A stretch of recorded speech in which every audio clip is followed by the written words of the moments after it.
Madame, Monsieur, bonsoir. Ravi de vous retrouver pour votre émission Sur la brèche. Raymond Edouard Ouedraogo est l'invité de ce dimanche. Ancien ministre de l'Information, ancien ambassadeur du Burkina Faso en République populaire de Chine, ancien ambassadeur également au Japon, ancien gouverneur de la région du Centre-Sud. Raymond Edouard Ouedraogo est journaliste, ancien directeur de radio Burkina. Raymond Edouard, bonsoir. Bonsoir, Jérémy. Et merci d'avoir accepté notre invitation. C'est tout mon plaisir. Nous avons une heure pour décrypter, commenter, analyser l'actualité nationale et internationale, mais c'est d'abord aux confrères que je voudrais m'adresser. Quel est le sentiment qui vous anime aujourd'hui en revenant ici à la télévision du Burkina, où vous avez été journaliste, présentateur, rédacteur en chef? Chaque fois qu'on retourne à la maison, dans sa maison, c'est forcément avec beaucoup de plaisir, avec un petit pincement au cœur, parce que je n'ai aimé être autre chose que journaliste. Voilà. Donc, j'ai fait ce que j'avais souhaité faire, et bien sûr, je ne pouvais que laisser le soin aux autres d'apprécier. Mais en tout cas, ce métier, je l'adore. Journaliste formé au CESTI de Dakar, vous avez passé l'essentiel de votre carrière professionnelle, on va dire hors des médias. On dit que le journalisme mène à tout. À condition d'en sortir. Oui, oui. Mais quand on regarde le parcours qui a été le vôtre, on a ce sentiment que vous avez été plus habitué au palais et au salon feutré sous les lambris de la République qu'à des salles de rédaction. Ah bon, parce que ce métier. Oui, parce que vous pensez que c'était feutré, alors le journalisme mène à tout. J'ai été nommé ambassadeur en 1990. J'ai pris fonction à Pékin en janvier 1991, en pleine guerre du Golfe. Voilà. Et donc, de 1991 à 1994, je suis resté donc à Pékin. Et après ce que vous savez, j'ai quitté Pékin, je suis rentré et par la suite, j'ai été nommé à Tokyo pour représenter donc mon pays. Et puis par la suite, je suis revenu. Mais n'oubliez pas une chose. Pendant 8 ans, de 2004 à 2008 et de 2011 à 2015, pendant 8 ans, je suis resté, on va dire, pratiquement sur les carreaux. Vous savez, j'avais même souhaité qu'on m'alloue une petite chaise, une petite table, sans cendrier, parce que je ne suis pas fumeur, et je ne crois pas que je le serai un jour. Voilà, question de me permettre de m'occuper. Je n'ai même plus eu cette chance-là, parce que de tout temps, on m'a dit, restez tranquillement chez vous. Lorsqu'on aura besoin de vous, on vous fera signe. Mais quelle est l'histoire de cette mise à l'écart? Vous avez, on pourrait le dire ainsi, traversé à l'époque pratiquement le Sahara et le Kalahari. Mais c'était même peut-être plus que cela. Je pense que finalement, ça a été probablement l'un des plus grands déserts du monde. En tout cas, dans ma tête, que j'ai pu traverser. Et je ne me suis jamais expliqué cela. Mais je ne crois pas qu'on m'ait reproché particulièrement quelque chose. J'ai quitté le gouvernement le 17 janvier 2004. Et puis, par la suite, permettez quand même que je dise une chose. Par la suite, en 2008, par l'introjean de son Excellence M. Tertus Zongo, Premier ministre, je me suis retrouvé rappelé aux charges, mais cette fois-ci comme gouverneur de la région du Centre-Sud, donc à Manga. Et après ce qu'il y a eu donc dans ce pays, en 2011, nous avons été priés de libérer les lieux et je suis rentré. Je me suis retrouvé donc dans la posture de 2004 à 2008.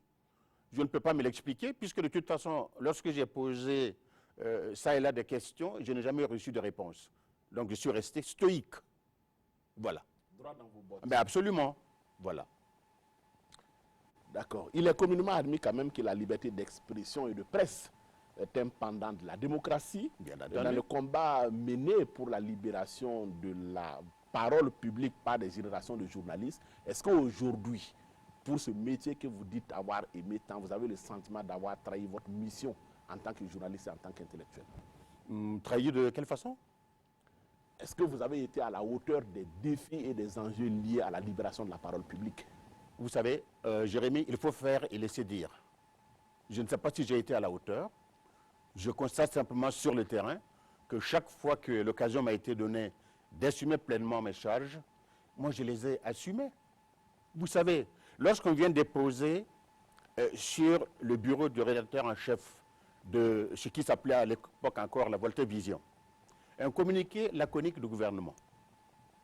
Vous savez, ça s'est passé le 17 juin 1983.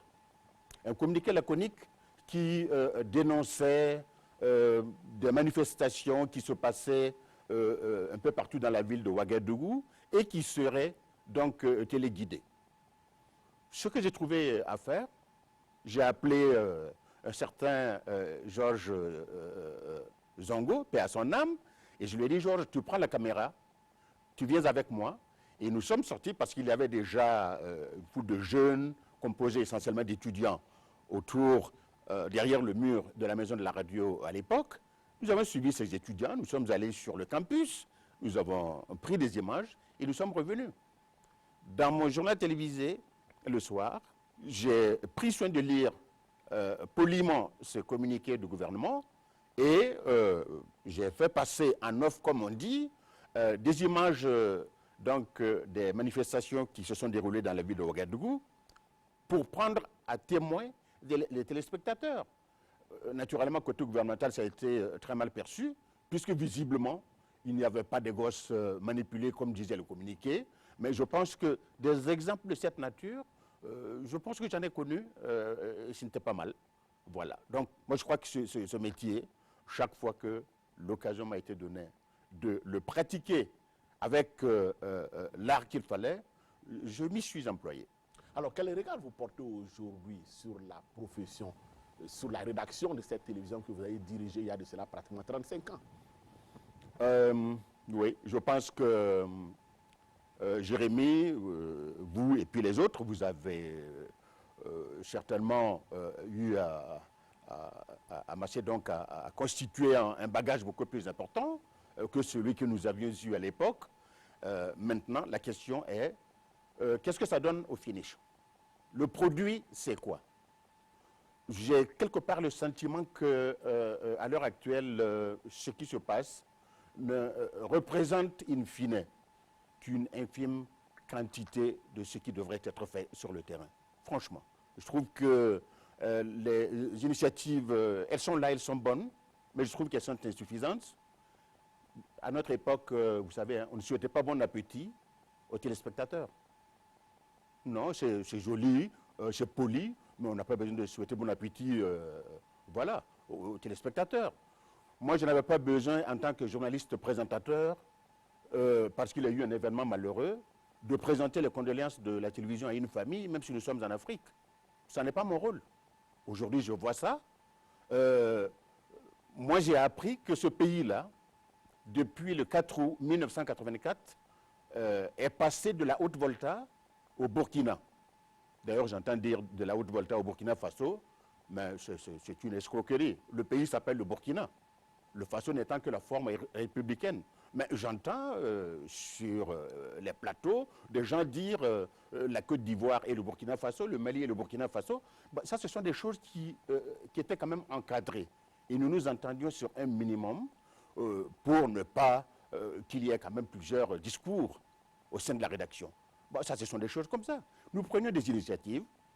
Un beau matin, on me dit, premier anniversaire du 15 octobre 1987, donc c'était en 1988, et les élèves étaient sortis de différents lycées pour commémorer donc cet événement, et j'avais reçu instruction, à ma qualité de directeur de la radiodiffusion, de faire tabula rasa de tout ça, de ne pas en parler, mais j'ai fait exactement le contraire, et j'ai désobéi poliment aux instructions du cabinet.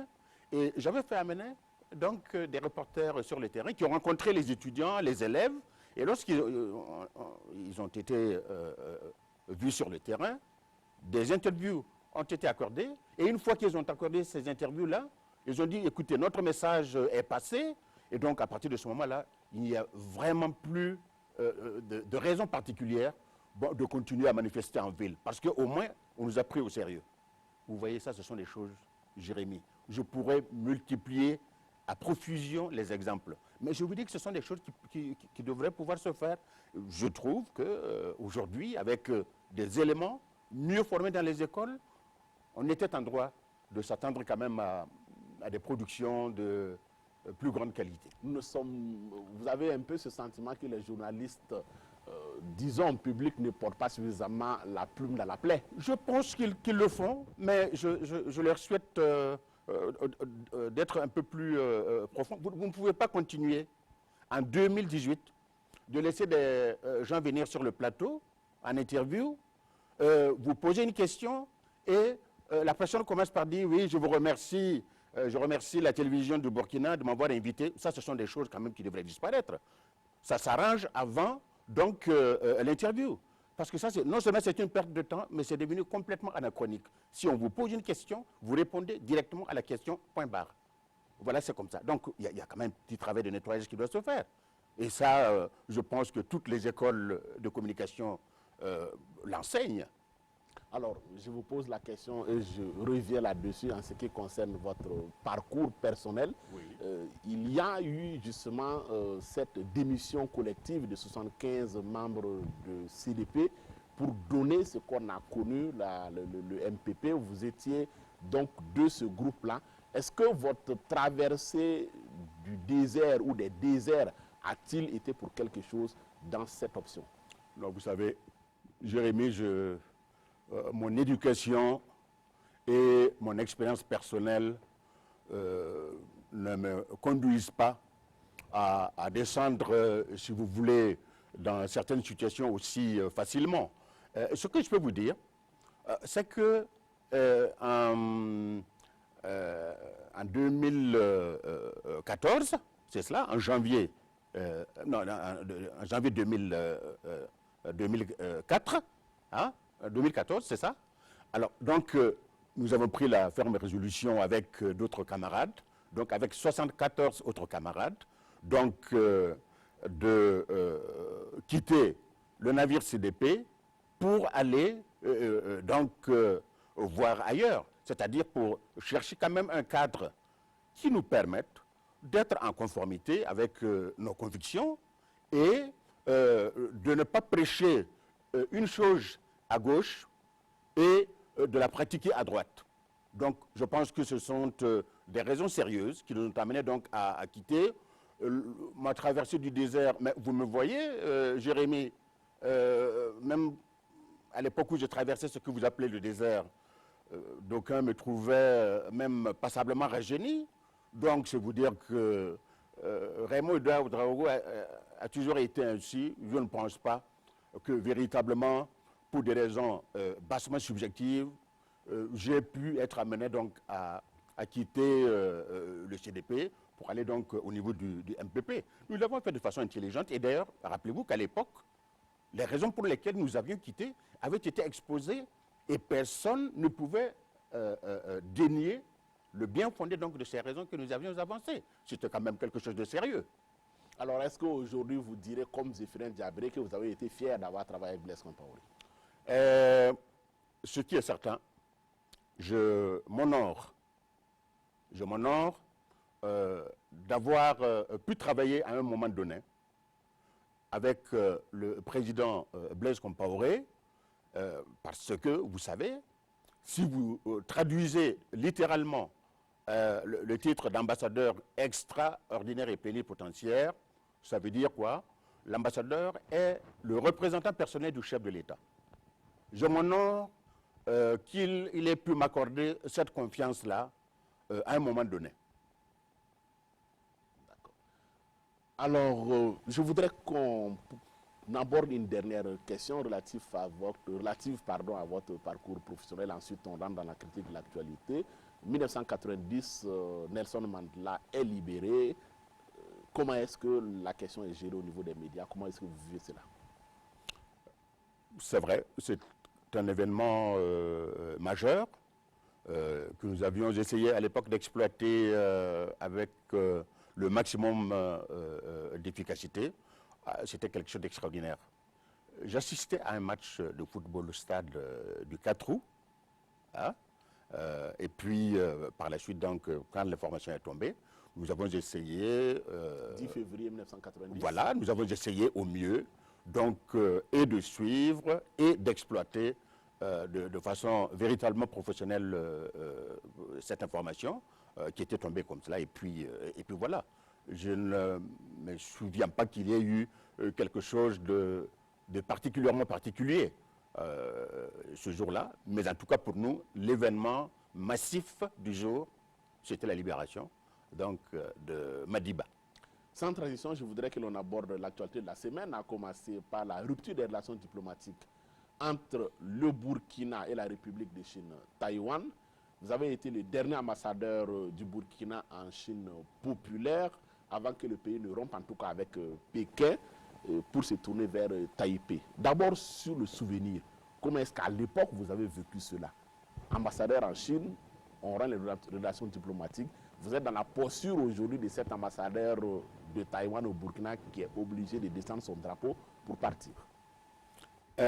Non, les choses ne se sont pas passées exactement comme cela parce que avec le décalage horaire, nous étions donc le 31 janvier 1994 au soir et celui dont j'étais le représentant spécial, donc le chef de l'État, m'a appelé pour me dire en langue nationale que décision avait été prise d'aller voir ailleurs, d'aller chez les petits frères. Je me suis même marré.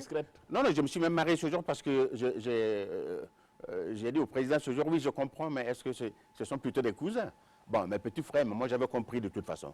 Et ce qu'il fallait faire, c'est qu'il, de façon immédiate, il me fallait, en tant que chef de mission diplomatique, descendre le plus rapidement possible à Ouagadougou par le premier avion, histoire de réunir les ressources pour assurer le rapatriement et du personnel diplomatique et des biens de l'État burkinabé et bien sûr des étudiants burkinabés qui étaient sur place. Il fallait donc faire ce travail. Mais je dois dire qu'à l'époque, au niveau donc des structures techniques, notamment du ministère des Affaires étrangères et du ministère des Finances, les choses s'étaient passées très très rapidement. Je suis remonté donc à Pékin et nous avons sauvé véritablement l'essentiel. Dans une ambiance d'ailleurs qui avait surpris Jérémy, je vais vous le dire, avant le Burkina, d'autres pays avaient noué ou renoué avec Taïwan. Mais les chefs de mission de ces pays-là s'étaient retrouvés devant des difficultés d'ordre économique, en tout cas des problèmes financiers, qui ne permettaient pas de faire ce que nous étions en train de faire à l'époque-là, et qui, par la force des choses, étaient allés se réfugier, entre guillemets, à Hong Kong, qui était encore sous gestion britannique. Oui. Voilà. Donc, le fait que les choses se soient passées de manière relativement efficace, ça a quand même surpris beaucoup les Chinois, et je sais que à l'occasion, eux-mêmes, ça s'est chuchoté à Pékin. On s'est dit, mais ces gens-là, vraiment, les Burkinabés sont les Burkinabés. Donc, on nous a quand même respecté davantage dans ce que nous avions fait à l'époque-là. Et en tout cas, tout s'était bien passé, mais croyez-moi, je n'étais pas le plus heureux du monde. Lorsqu'on est chef de mission diplomatique, on peut tout souhaiter, sauf avoir à fermer donc une mission, surtout dans un contexte comme cela a été le cas. Alors, un pays n'a pas d'amis, il n'a que des intérêts, c'est le général de Gaulle en tout cas qui le dit. Oui. C'est sans doute vrai dans les relations internationales, mais au-delà de ce postulat, comment est-ce que vous décryptez ce retour du Burkina vers la Chine populaire? Moi, je peux vous dire, je pense que j'ai commencé à répondre de façon sibylline tout à l'heure. Je vous ai dit qu'à l'époque, même si il y avait un certain nombre de faits qui pouvaient pencher en faveur de la nouvelle décision qui était de renouer avec Taïwan, je pense que de façon plus sérieuse, en réflexion plus approfondie, nous aurions pu ne pas en arriver là. Je vous raconte une anecdote. Après les événements, après ce qu'il a été convenu d'appeler le printemps de Tiananmen, le président Compaoré avait été le premier chef d'État, à ma connaissance, hein, au monde, qui s'est rendu en visite officielle en Chine. Et je peux aussi vous dire que certaines puissances occidentales avaient très peu approuvé donc cette démarche. Hein? C'est même peu dire. Une démarche qui apparaissait un peu comme un soutien. Mais aussi. bien sûr, mais bien sûr. À l'époque, les Chinois vous disaient, mais de toute façon, la Chine, c'est comme une grosse pierre. Même si vous réussissez à la soulever, si elle vous retombe sur les pieds, c'est là que vous vous rendez compte que c'est quelque chose d'extrêmement important. Vous voyez? Donc, le président Compaoré est parti à Pékin.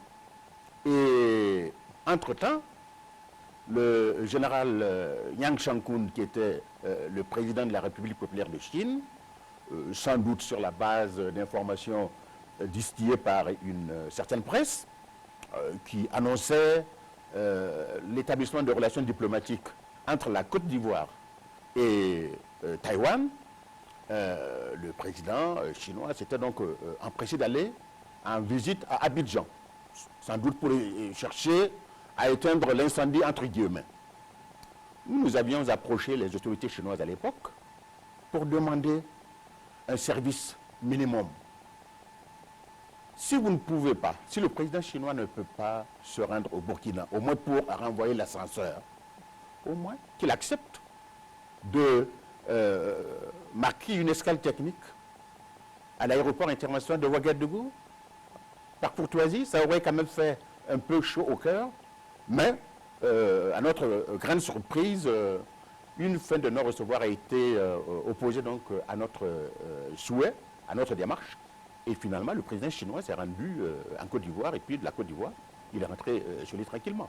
Bon, je pense qu'il y a eu peut-être des situations comme ça. Ce n'est pas pour justifier l'injustifiable, mais je revois une situation de cette nature-là qui n'était pas forcément très amicale. Mais ceci étant, il faut quand même être raisonnable. Hein? On n'abandonne jamais la proie pour l'ombre, Jérémy. Il y a aussi cette image de diplomatie du dollar ou des mallettes qui collent à l'ancienne île de Formose, avec cette idée répandue que la coopération taïwanaise profitait beaucoup plus aux dirigeants qu'au peuple. Qu'est-ce que vous en pensez? Moi, je n'en sais rien. Mais je me souviens quand même d'une chose, c'est que à l'instant T où une délégation était à Taipei pour signer donc cet accord marquant la reprise, parce que là aussi c'était de reprise qu'il s'agissait avec Taipei, puisque nous avions des relations avec Taïwan. Entre-temps, la Chine continentale est arrivée, Taïwan s'en est allé, donc c'était une reprise. Et à l'instant T où était signé donc cet accord portant reprise des relations diplomatiques entre Taïwan et le Burkina, je ne sais pas pourquoi on parle de République de Chine, hein. Je me demande si quelque part on ne force pas un peu le discours. C'est Taïwan et c'est Taïwan. Voilà, il n'y a qu'une seule Chine. Oui. Voilà, il n'y a qu'une seule Chine avec pour capitale Beijing.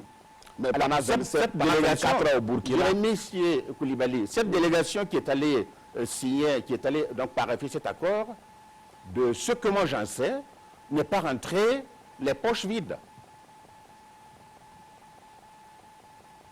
Elle est rentrée avec des mallettes. Je n'en sais rien, mais je vous dis qu'elle n'est pas rentrée les poches vides. D'accord. L'actualité, c'est aussi le procès de Putsch manqué. Là, on aborde carrément un autre sujet. Énième report devant la chambre de première instance du tribunal militaire de Ouagadougou, à l'issue de l'audience de ce vendredi 25 mai. Cette fois, c'est le général Gilbert Guinguiré, principal accusé dans cette affaire de putsch du CND avec 83 autres personnes qui décident de recuser purement et simplement donc l'avocat qui a été commis d'office pour sa défense. Comment est-ce que vous voyez ce procès? J'espère que, comme tout cirque, il y aura une fin à tout cela. Parce que quand on regarde un peu ce qui se passe sur le terrain aujourd'hui, avec les arguments qui sont développés, mais est-ce que vous pouvez comprendre qu'en situation normale, des gens normaux vous disent, laissent leurs avocats qu'ils se sont librement choisis se déporter, on leur trouve d'autres avocats qui arrivent et ils disent non, ils n'en veulent pas et ils réclament encore voilà, leurs anciens avocats. Est-ce que par exemple une attitude de cette nature ne devrait pas conduire à appeler les psychiatres au secours? Je pense qu'il y a un mélodrame qui se joue dans cette affaire et il faut espérer qu'enfin ce procès-là va pouvoir commencer un jour et va livrer les résultats qui sont escomptés. En tous les cas, ce qui se joue, ça fait partie de la procédure. Ce n'est pas en dehors des procédures. Oui, mais bien sûr, c'est en dehors des procédures. Nous sommes d'accord. Voilà pourquoi je vous ai dit, comme tout cirque, il faudrait bien que ça finisse un jour. 3 mois que le procès, en tout cas des poursuites du CND, c'est ouvert, mais dans l'opinion, on a aussi ce sentiment, quelque part, de faire du surplace entre les juges, effectivement, les avocats qui se déportent, les juges qui sont recusés. Est-ce qu'aujourd'hui... Donc vous convenez que c'est à la limite d'un cirque qu'il s'agit? Non, je n'emploierai pas le terme cirque. Ah oui, moi j'assume. D'accord, vous l'assumez. Oui. Mais toujours est-il qu'aujourd'hui, est-ce que vous comprenez les ressentiments d'une partie de l'opinion publique ou des parents des victimes qui ont ce sentiment-là que la justice burkinabé véritablement n'est pas à la hauteur des défis et des enjeux liés au jugement de cette affaire? J'avoue qu'on y perd vraiment tout son latin. Première observation. Le principal accusé, le général Djindjéré, a donné l'impression, il l'a dit publiquement, qu'il était prêt à tout déballer. Donc, à ce niveau, on pouvait déjà s'attendre à ce que les choses aillent très rapidement. Deuxième impression, c'est que dans ce procès, c'est même pas une impression, on oublie fort facilement que ce coup d'État qu'on dit même manqué, en fait, ce n'est pas un coup d'État manqué, c'est un coup d'État réussi, disons même consommé, mais qui a été par la suite démantelé, c'est tout. Il y a eu mort d'hommes, il y a eu des victimes, il y a des blessés, donc on ne peut quand même pas continuer ainsi. Et je vous dis, c'est à dessein que je vous ai dit que cette affaire-là, c'est du cirque, et on ne peut pas continuer comme cela. Alors, on reste sur les questions de justice, cette fois en rapport avec les droits humains, pour évoquer ce rapport de Human Rights Watch, qui est cette organisation de défense des droits humains, qui parle quelque part d'exécution extrajudiciaire au Burkina dans le cadre de la lutte notamment contre le terrorisme, avec une population coincée quelque part entre l'enclume des terroristes et le marteau des forces de défense et de sécurité. En tout cas, le jour où nous avons peur de l'armée et la nuit des djihadistes, c'est d'ailleurs l'intitulé du rapport qui a été produit. Est-ce que ce rapport, qu'est-ce que vous en savez, qu'est-ce que vous en pensez? Je n'en sais peut-être pas grand-chose, mais du peu que je sache, je pense que Human Rights Watch ferait mieux d'aller aider des pays occidentaux à nettoyer les écuries d'OGS. Parce qu'il se passe parfois des choses sur les théâtres d'opération. Nous sommes dans un système, dans une situation où l'on parle de guerre asymétrique. Donc, véritablement, je pense que les forces de défense et de sécurité sont déjà suffisamment marquées par le travail qu'elles abattent sur le terrain pour qu'on vienne encore leur mettre des épines au-dessus donc de la casquette. Non, franchement. Ce n'est pas que j'applaudisse le fait qu'il puisse y avoir des bavures, mais n'exagérons pas. Je pense que c'est cela. Il ne faut pas exagérer. Et Human Rights Watch, que nous avons eu l'occasion de suivre quand même depuis la nuit des temps, n'a pas toujours servi de vertu, voilà, irréprochable. Donc, moi, sur cette question, je reste stoïque. Vous avez le temps de dire, forces de défense et de sécurité, vous avez commencé un bon boulot, vous avez perdu certains éléments, continuez le boulot. Alors, vous avez évoqué tantôt ce qui s'est passé sur d'autres théâtres d'opération.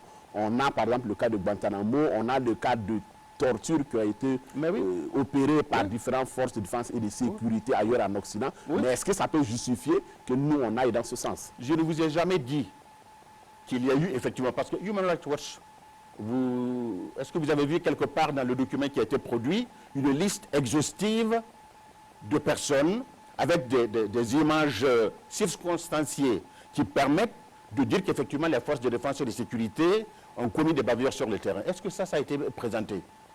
Ce sont juste des déclarations. Et moi, en tant que professionnel, mais surtout en tant que personne censée être normale et intelligente, ce genre de déclaration-là, ça me fait ni chaud ni froid. Je vous assure que c'est comme cela. Et encore une fois, permettez que nos forces de défense et de sécurité continuent de faire le bon boulot. Hein? On l'a vu récemment à Rayongo, ça c'est le bon travail. Justement, le maréchal des logis-chefs François de Salles Ouedraogo, c'est le nom en tout cas de ce sous-officier des forces spéciales de la gendarmerie, hélas, donc qui est mort à 28 ans, devenu immortel par son sacrifice. Hélas. Que vous inspire ce sacrifice-là?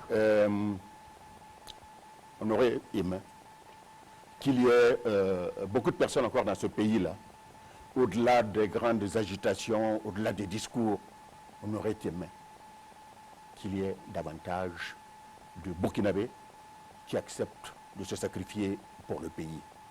Quand vous regardez de plus en plus ce qui se passe chez nous ici, quand vous regardez un peu, vous suivez les cocoricots au niveau des gens qui réclament ci, qui réclament ça, vous vous rendez compte que finalement c'est l'individualisme qui a pris le dessus et que parfois je suis désolé de le dire comme ça, mais la plupart, je vais dire, les vrais Burkinabés, si je dois les appeler ainsi là, c'était les voltaïques.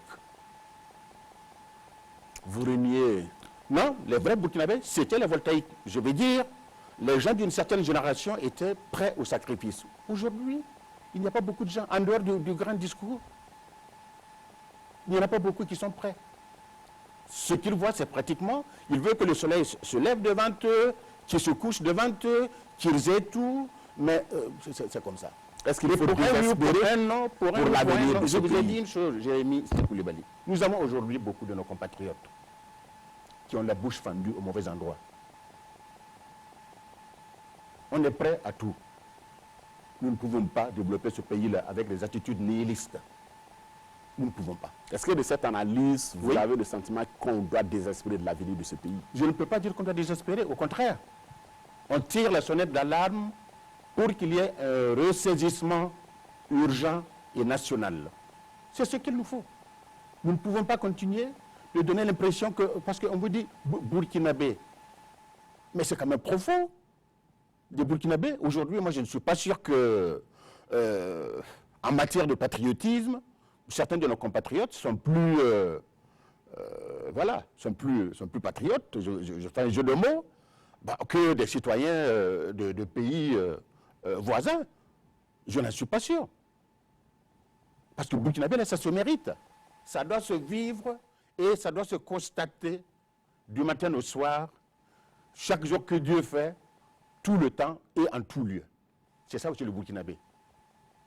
Burkinabé, ça se mérite. Vous vous souvenez également de cette polémique avec les messages subliminaux qui avaient été diffusés sur la chaîne publique à l'époque, sous le gouvernement Tertus, si je ne me trompe, et qui avait quand même suscité les débats sur cette notion de Burkinabé qui se mériterait. Quand je dis que ça se mériterait, ça veut dire que de toute façon, vous n'avez même pas le choix. Vous êtes né, vous avez accepté la nationalité, vous devez véritablement, à travers ce que vous faites pour votre pays, montrer que véritablement, vous êtes burkinabé. Je pense que c'est cela. Ce n'est pas plus compliqué. Puisque personne ne nous y a obligés. C'est cela. Nous sommes burkinabés et, comme on le dit en hexagone, la preuve du pudding, c'est qu'on le mange. Alors, 3 présumés terroristes abattus et 1 capturé, 6 blessés, dont 2 civils. C'est l'autre bilan, en tout cas, de l'opération antiterroriste menée à Rayongo et qui a permis de démanteler un réseau djihadiste qui, selon le parquet, projetait de passer à l'attaque au courant juin à Ouagadougou. Quelle analyse vous avez, quel commentaire vous faites de ces événements? Mais c'est en dehors du fait que je regrette profondément, comme d'autres compatriotes, la disparition, on pourrait même assimiler ça à un geste lâche hein, de ces terroristes-là. Donc en dehors de la disparition du MDL, Ouedraogo, je pense que, franchement, nous devons nous féliciter de ce que les forces de défense et de sécurité montent en puissance. Je ne sais pas si elles disposent de ce dont elles ont nécessairement besoin pour faire ce travail, mais je crois que véritablement le degré d'engagement, de patriotisme, de conviction, de dévouement ne fait que monter de façon exponentielle. Il faut s'en féliciter. Figurez-vous, si cela n'avait pas été démantelé, hein, et si ces fous de Dieu avaient pu donc agir selon leur propre agenda sur le terrain, ce qui se serait passé. Et il faut sans doute, je n'ai pas les détails par rapport à la manière dont les informations ont été collectées, il faut toujours souhaiter. Nous parlions de Burkinabé. Si tu es Burkinabé et tu as des informations crédibles sur de sombres individus, il a été demandé depuis longtemps de collaborer avec les forces de défense et de sécurité pour permettre justement que soit étouffé dans l'œuf des situations de cette nature-là. Alors, le Burkina est confronté à la finesse et réalité du terrorisme depuis avril 2015, avec l'enlèvement notamment d'un Roumain sur la mine de manganèse de Tambao. Depuis lors, quelque part, le mandat du président Roch Kaboré est pollué justement par des affaires de terrorisme de façon assez récurrente. Quelle est votre perspective globale sur la question de la lutte contre le terrorisme? Comme toujours, je suis de la religion des gens qui voient toujours le verre à moitié plein. Je suis résolument optimiste. Et je pense que vaille, est-ce qu'on peut dire au jour d'aujourd'hui qu'il n'y aura plus jamais d'attentats au Burkina, ici ou là? Nul ne saurait le prédire. Mais j'ai le sentiment que de plus en plus, nous allons vers, sinon la liquidation totale, du moins l'amoindrissement, l'affaiblissement de ces forces du mal. Ça, c'est mon intime conviction. Et de toute façon, avons-nous réellement le choix? Voilà. D'accord. L'actualité, c'est aussi le front social et la grève de 5 jours observée dans le secteur de l'économie et des finances. Le bras de fer entre la coordination des syndicats du ministère de l'économie et des finances et le gouvernement, en tout cas, se poursuit. Comment est-ce que vous entrevoyez ce conflit social?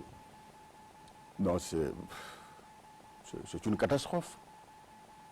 Franchement, moi je le dis, c'est une catastrophe, c'est pratiquement de la folie, parce que quand on écoute aujourd'hui des gens qui vous disent oui, les négociations n'avancent pas, et ce sont les mêmes bouches qui nous avaient dit il y a quelque temps qu'il y avait des accords qui avaient été conclus entre la structure de coordination syndicale d'une part et le gouvernement d'autre part, mais qu'il ne fallait pas ébruiter ça. Mais très franchement, entre nous, mais soyons quand même un peu plus sérieux. Hein? Et puis on a vu en ville l'autre jour des syndicalistes venir étaler leur misère, leur pauvreté à travers des berlines rutilantes. Non, mais il faut quand même qu'il y ait un peu plus de morale dans cette affaire-là. Mais je vous l'ai dit tout à l'heure, je vous l'ai dit, être burkinabé, c'est un mode de vie, c'est une expression. Faire du syndicalisme, ce n'est pas non plus la promotion du misérabilisme humanitaire. Non, pas du tout. Faire du syndicalisme, c'est tout à fait normal. Mais écoutez, moi, j'ai été syndiqué à un moment donné. Vous vous rappelez quand le syndicat, au niveau du ministère de la Communication, avait sorti donc ces membres-là dans la rue? Je ne sais pas si vous étiez au pays à l'époque, mais moi j'étais de passage, je n'en étais pas informé, mais quand je suis venu, moi je me suis mis dans la danse parce que j'estime quand même que la cause était juste et qu'elle méritait d'être défendue. De toute façon, les syndicats sont dans leur rôle. Mais j'ai dit, nous devrions apprendre à travailler, à militer, à agir et à réagir d'abord en burkinabé. Je pense que c'est ça, c'est la chose la plus importante. Parce que c'est ça aussi. Quand on approche les gens, ils ont un discours tonique, résolument tourné vers la gauche. Mais chaque jour que Dieu fait, il pratique à droite. Ce genre d'hypocrisie, franchement quoi, ce n'est pas ma tasse à thé. Voilà. Les mêmes théories qui pensent que véritablement, si on veut une révolution véritable dans ce pays, il faudrait donc associer la paysannerie, tout ça. Mais on n'a jamais vu des gens comme ça manifester pour qu'on améliore les conditions de vie des paysans. Non, mais soyons sérieux. Alors, un sitting, en tout cas, est annoncé à compter de ce lundi par la coordination. Le gouvernement, par un communiqué rendu public, ce samedi, a rappelé que le sitting projeté est illégal et menace de faire subir, en tout cas aux manifestants, la rigueur de la loi. C'est un langage de fermeté, ou plutôt vous direz que c'est une erreur de communication qui va beaucoup plus contribuer à creuser le fossé entre le gouvernement et le monde syndical. Mon souhait reste le même que les deux partis. Parce que le gouvernement aussi est composé de personnes respectables qui sont des Burkinabés, tout comme les responsables syndicalistes. Donc je pense qu'il faut véritablement que chaque parti puisse puiser dans son intelligence maximale pour que nous n'en arrivions pas à l'irréparable. Cela ne ferait l'affaire de personne. Mais ceci étant, s'il y a des textes, mais que les textes aussi soient appliqués. C'est vrai. Moi, je peux vous dire une chose, mais je suis gêné aux entournures. Mais quand j'entends des cris d'orfraie, parce que des responsables ont été démis de leurs fonctions, mais écoutez, bon, c'est comme cela. Hein, de tout temps, il en a été ainsi. Vous êtes responsabilisé avec une mission bien précise. À un moment donné, si les conditions sont telles que vous ne répondez plus donc à ce contexte-là, mais écoutez, souffrez quand même que voilà, la partie qui vous emploie puisse agir. Il ne suffit pas que nous soyons tous responsables. Si nous sommes responsables, je suis sûr qu'il y a beaucoup de choses qui peuvent se faire, tant du côté du gouvernement que du côté donc des syndicats. Il y a également ce débat sur la légalité du sitting. Pour le gouvernement, en tout cas, la messe est dite. Le gouvernement se base sur l'évangile selon le Conseil d'État qui consacre en tout cas l'illégalité du sitting. Du côté syndical, la perception qu'on a, c'est qu'il y a une dérive liberticide du gouvernement Thiéba. Non, vous savez, c'est ce que je vous ai dit tantôt. Moi, appelons les choses par leur nom. Moi, il y a de ces réactions, de ces attitudes qu'à un moment donné, hein, dans le temps, parce que nous avons été aussi dans le mouvement étudiant, dans le temps, je pensais que ce genre de discours-là était complètement éculé, mais il continue toujours. Et ce discours-là, on le prêtait à qui? On le prêtait aux gens qui militent dans ce qu'ils appellent le Parti communiste révolutionnaire voltaïque. De toute façon, je vous ai dit tout à l'heure, il y a les Burkinabés et les voltaïques, il y a toujours des voltaïques au Burkina. Bon, très franchement, il faut qu'on soit un peu plus sérieux. Le Conseil d'État a donné un avis, mais à la place des structures syndicales, je vais et je m'oppose dans le principe à la chose et j'introduis donc une requête auprès du Conseil d'État pour demander une relecture de la décision qui a été prise et si elle est confirmée, à partir de ce moment-là, le gouvernement a large dos pour agir et si elle est infirmée, le syndicat aurait eu raison à ce moment-là et je pense que c'est tout. Mais vous ne pouvez pas continuer de défier toutes les structures comme cela, au motif que ce qui se décide est liberticide, ce qui se décide est anormal. Et d'ailleurs, je vois, vous savez, moi, ce genre de discours, quand je négocie avec quelqu'un, la première chose que je fais, c'est que je respecte ce quelqu'un-là. Je lis quelque part, on dit, ce régime, ce gouvernement, ce régime, c'est négatif. Ce régime, c'est ça. Et quand vous parlez d'une personnalité gouvernementale, non, la courtoisie, l'éducation africaine nous impose quand même de respecter un minimum. Hein? C'est monsieur, c'est madame, mais quand vous écoutez certains discours, je vous ai dit, il faut qu'on arrête ça. Basta. Il reste cependant que l'OIT reconnaît, l'Organisation internationale du travail, Oui. cela s'entend, reconnaît l'organisation de sitting en dehors des mouvements de grève et argue notamment que la liberté syndicale ne peut se développer pleinement que dans le contexte du respect des libertés publiques qui inclut la liberté de réunion. En tout cas, nos confrères de Wakat Sera qui ont publié justement une correspondance de l'OIT adressée au ministre en charge de la fonction publique et qui va dans ce sens. C'est un avis technique qui, quelque part, apporte du moulin, apporte plutôt de l'eau au moulin des syndicalistes. Mais c'est ce que j'ai dit, tant mieux. Tant mieux.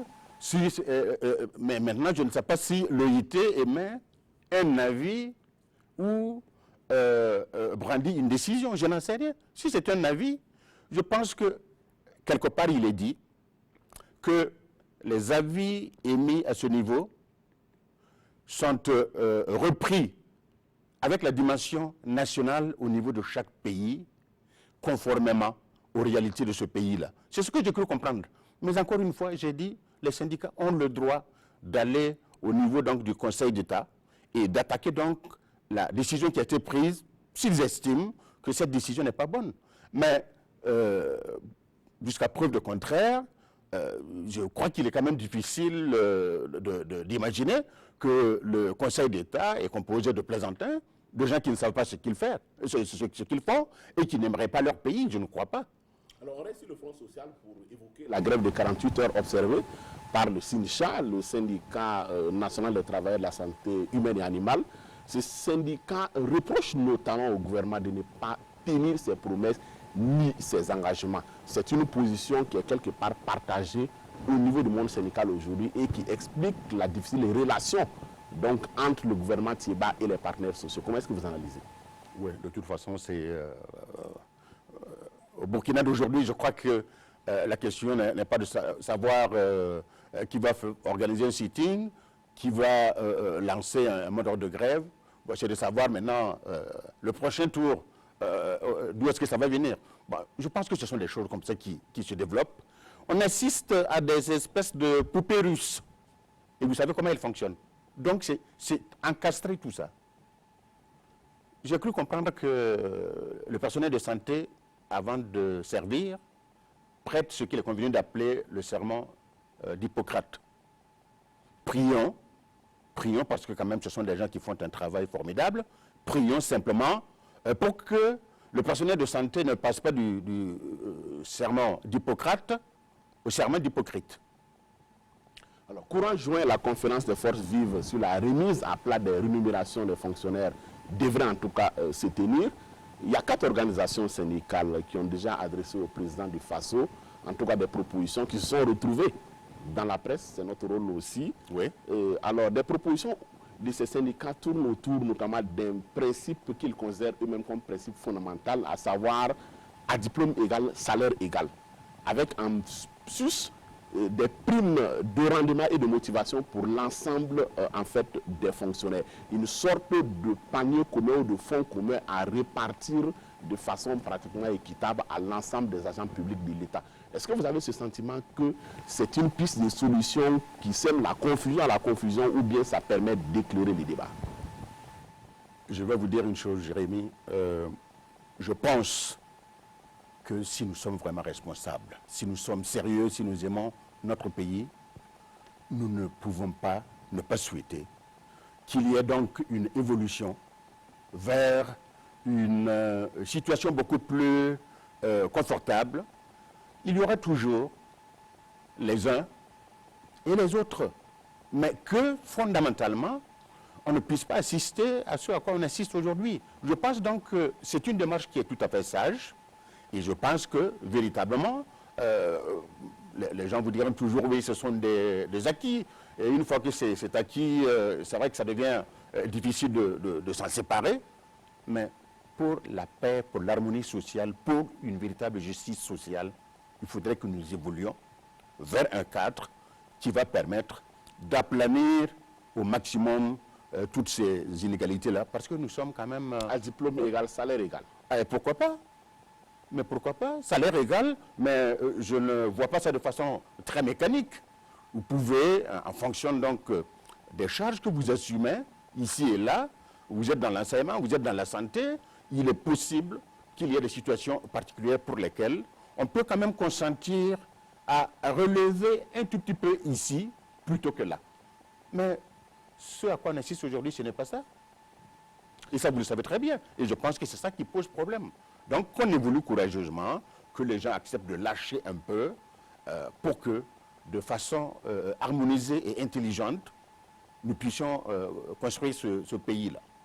Il y a également un communiqué de Ashkurun qui remet au goût du jour le débat sur la réconciliation nationale. Ce communiqué, notamment, se rapporte au dossier des policiers et des militaires radiés de 2011. Et avec des propositions allant vers une demande de pardon exceptionnel, une clémence exceptionnelle et une réintégration justement de ces policiers et militaires radiés là dans la fonction publique sans qu'il ait la possibilité d'aller dans leur corps d'origine, donc à la sécurité ou à la défense. C'est une bonne solution à un vrai problème ou bien est-ce que c'est véritablement une mauvaise solution à un vrai problème? C'est une suprême sagesse. C'est comme cela que moi je vois ça. C'est véritablement bien que le Ashkurun puisse donc proposer, puisse suggérer cette piste que moi je trouve très intéressante. Les militaires, disons les corps habillés, tout ça, pourquoi pas? Parce que c'est un peu ça aussi. Il y a quand on voit l'opérationnalisation de la chose. Oui. Vous prenez un soldat de première classe, oui. peut-être sans qualification, on dit qu'il revient dans la fonction publique, il ne répare pas dans son corps d'origine, et donc il ne va pas à la sécurité ni à la défense. Vous pensez qu'on peut le caser où dans la fonction publique? Oui, mais de toute façon, à situation exceptionnelle, mesure exceptionnelle. Et je dis, nous avons suffisamment d'intelligence pour pouvoir trouver un cadre d'expression, donc, pour ces éléments-là, pour qu'ils se retrouvent eux-mêmes et qu'ils puissent continuer de servir à la nation tout en étant capables aussi de prendre quelque chose pour eux-mêmes. Au regard de l'actuellement des enjeux sécuritaires, est-ce qu'il ne serait pas plus utile de pratiquer simplement ce pourquoi ils ont été formés? C'est-à-dire aujourd'hui, nous avons des défis sécuritaires importants. Oui. Nous avons des militaires que nous allons reverser dans la fonction publique comme des administratifs, oui. alors qu'ils pourraient plutôt aller prêter main forte à Nassumbu ou à Intangum. Oui, pourquoi pas? Mais écoutez, je pense que la décision a été prise après que, si vous voulez... C'est une proposition pour l'instant. Des pistes de cette nature ont été visitées, mais en tout état de cause, je me dis, il y a du bon, il y a même du très bon dans la préconisation, dans la décision du Ashkurun. Alors, on est pris par le temps, il nous reste 2 minutes et on termine sur une question à l'international avec la visite du président Kagame en France et le soutien de Paris à la candidature de Louise Mushikiwabo, ministre rwandaise des Affaires étrangères, oui. Alors même que Kagame n'est pas reconnu lui-même comme étant un francophile. Comment est-ce que vous expliquez? Mais justement, c'est une raison de plus pour accepter donc cette candidature, parce que celle qui est actuellement secrétaire générale de la francophonie, c'est vrai qu'elle est canadienne, elle est francophile, tout ça. Bon, mais le Canada reste fondamentalement un pays bilingue. Et d'ailleurs, l'explication qu'on donne du côté de Kigali, c'est qu'au Rwanda, vous avez et le français, et l'anglais, et d'autres langues à côté. Je pense que ce n'est pas une mauvaise affaire que de prendre une personne qui vient justement de ce milieu-là. Peu importe, vous savez, les hommes passent, les pays et les institutions restent. C'est une façon de solder le passif entre le Rwanda et la France. Pourquoi pas? C'est possible. Je ne sais pas si c'est ce qui a habité le président français, mais en tout état de cause, je trouve que ce n'est pas une mauvaise affaire que d'avoir Madame la ministre rwandaise des Affaires étrangères portée donc aux charges du secrétaire général de la francophonie. Je l'ai entendu il y a juste quelques jours et s'exprime excellemment en langue française. Merci. C'est moi qui vous remercie D'être passé sur ce plateau. Merci. Merci beaucoup. Madame, Monsieur, c'est la fin de cette émission. Merci à vous de nous avoir suivis. Je vous retrouve dimanche prochain, toujours en direct sur la RTB avec un autre invité sur la brèche. Bonsoir.